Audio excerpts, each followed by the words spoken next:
بسم اللہ الرحمن الرحیم۔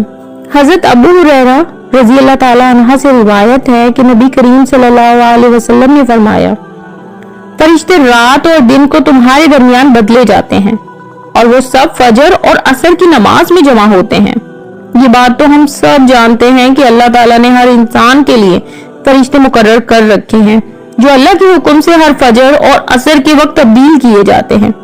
جو فرشتے فجر کے وقت مقرر کیے جاتے ہیں وہ عصر تک موجود رہتے ہیں اور پھر عصر کے فرشتے آتے ہیں جو فجر تک موجود رہتے ہیں۔ یہ سلسلہ چلتا رہتا ہے اور ہمیں حدیث کے اس حصے سے معلوم ہوتا ہے کہ فرشتوں کے دونوں گروہ یعنی فجر اور عصر کے وقت شفٹ بدلنے سے پہلے موجود ہوتے ہیں، اس لیے فجر اور عصر کو دونوں فرشتوں کے گروہ ہمیں ریکارڈ کرتے ہیں۔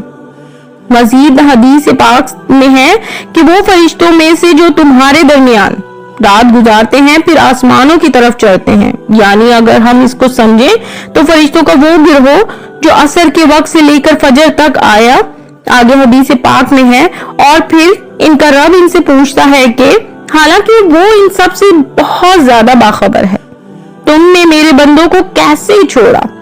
وہ کہتے ہیں ہم نے انہیں اس وقت چھوڑا جب وہ نماز پڑھ رہے تھے اور ہم ان کے پاس اس وقت آئے جب وہ نماز پڑھ رہے تھے۔ سبحان اللہ۔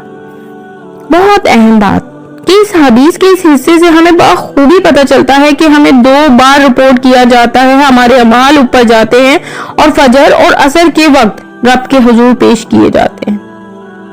اے اللہ ہمیں ہدایت دے کہ ہم تیرے پسندیدہ بندوں میں شامل ہو جائیں، بے شک تو ہی ہدایت دینے والا ہے۔